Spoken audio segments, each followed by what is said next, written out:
Allez, ça y est, les qualifications de la première manche de l'IGTC sont lancées. Il est temps de réaliser le meilleur chrono possible pour conquérir une bonne position au départ.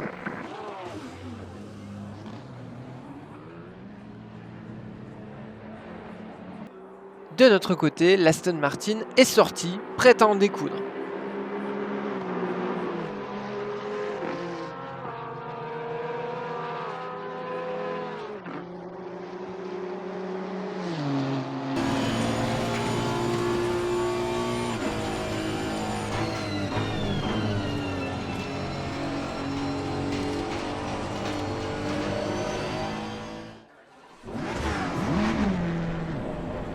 Il va falloir surveiller les Ferrari 488 AF Corse et SMP après les excellents temps réalisés en essai libre.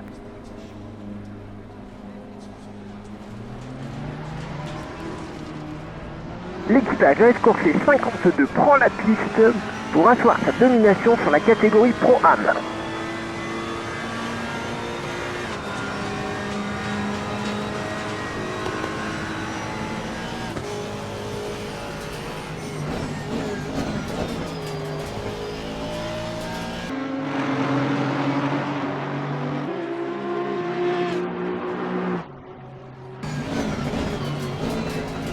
Nos pilotes Red Sky donnent leur maximum.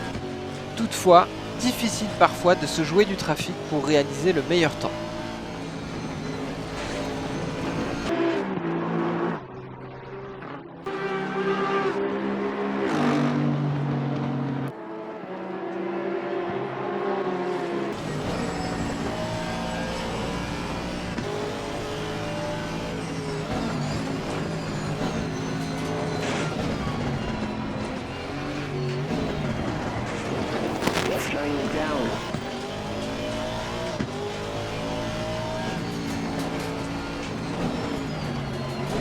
Néanmoins, les tours s'enchaînent pour la Vantage 418.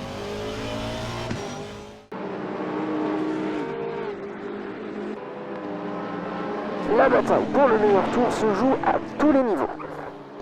Les pilotes pro essaient tant bien que mal de se frayer un chemin à travers les pilotes plus lents qu'eux. Tandis qu'en Pro-Am et en Am, on essaie de gêner le moins possible tout en réalisant son meilleur tour.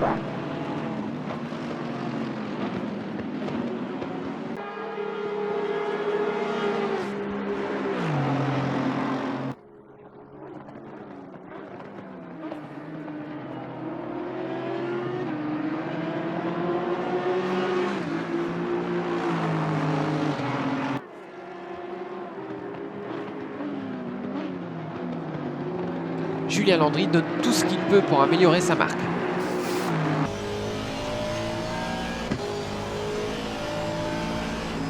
Au final, le Red Sky Aston Martin Racing obtient le 27e temps au général, 7e sur les 9 autos du plateau Pro-Am.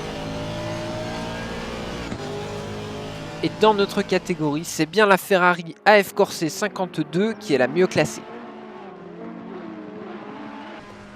Une remarquable performance pour l'équipe italienne qui se hisse à la 7e place au général. Mais la pole position au général revient à cet homme, David Erigon et son équipe SMP Racing. Allez, embarquons pour un tour complet à bord de cette Ferrari. Bout de la ligne droite des stands, premier virage à gauche, relativement long, qui conditionne une grande ligne droite qui est la première du circuit. La piste monte jusqu'à une grande bosse, puis redescend pour le premier gros freinage de cette piste. Virage à droite et cette fois on monte, on prend le relief du circuit petit à petit avec cette série de virages.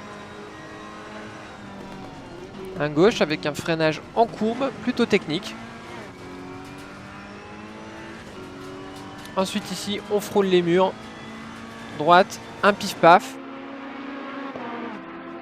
Et là on arrive sur une section très rapide composée de 3 virages à gauche. Attention au mur à nouveau sur cette zone là. Et ensuite on arrive dans la zone la plus technique du circuit. Avec 3 freinages d'affilée dans les S. un petit peu de dévers, de relief qui font que c'est vraiment très difficile de placer la voiture. Et encore une fois, il faut faire attention au mur. Petite épingle à gauche qui conditionne la deuxième grande ligne droite du circuit. C'est au bout de celle-ci qu'on atteindra la VMAX du circuit.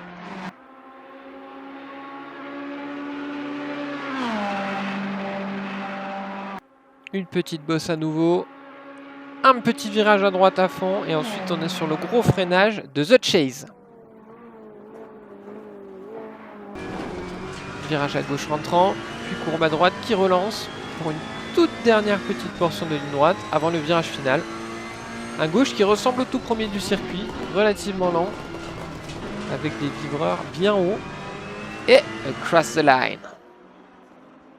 Voilà pour le tour complet du circuit de Bathurst. Vous êtes parés pour la course. Retour devant la feuille des temps pour le Red Sky. Alors c'est un résultat légèrement en deçà de ce qu'on a fait pendant les essais libres, mais très satisfaisant pour l'équipe. Maintenant il s'agira de confirmer le rythme en course et d'assurer fiabilité et régularité. La course au chrono fut serrée, passionnante aujourd'hui à Bathurst. Ferrari truste le haut de la feuille des temps en général et en Pro-Am, tandis que s'illustre le Straka Racing 44 sur Mercedes en première ligne. Belle performance des Porsche avec deux équipages qui se hissent au 5 et 6e rang. Mais alors que la séance qualificative s'achève, quelques gouttes de pluie font leur apparition sur le paddock. Doit-on s'inquiéter pour la course ?